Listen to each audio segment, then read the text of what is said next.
All I'm saying is you don't need a super expensive camera to make videos and post to YouTube. You know, this is the DJI Osmo Action, and it's like 200 bucks over B&H. It's 200 bucks over Amazon. It's 200 bucks everywhere. It's actually a pretty decent camera. I mean, I've got the ISOs set fairly low. It still kind of blows stuff out. I'm still learning about the shutter speeds and stuff like that.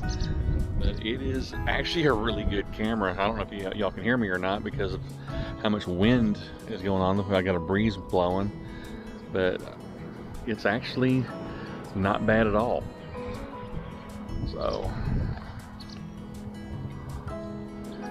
but I do feel that maybe the things are a little bit blown out as far as the lights. I mean, it's, you can't really see the clouds, not really. So I'm going to change the ISOs and maybe it'll help. And change the ISO settings. Let's see if I can get this front screen to come on. Yeah, there it is. Set the ISOs a little bit different. I think it looks a lot better. So I'll put the ISOs were on screen. Well, like I said, it's got the built-in stabilization. It's got pretty much everything you're gonna need. I mean, I'm a GoPro user, and I'm actually converting to the Osmo Action.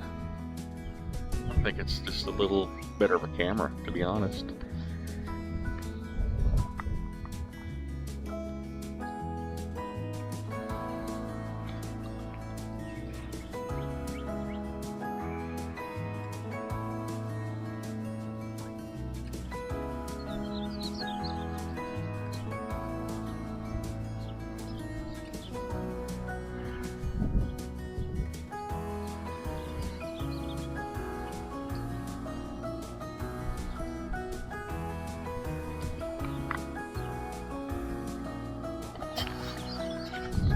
Camera, just 100% automatic. Just pull out a box, set it to auto, and this is what you have. I'm not real crazy about it, just simply because it's, you'll see, I'll point to the ground and it decides it's going to brighten things up.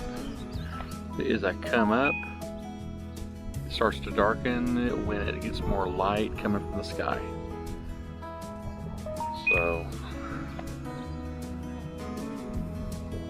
that was too close. It's kind of a thing I'm not crazy about, unless you like the automatic look. I'm not crazy about it, but some people might be.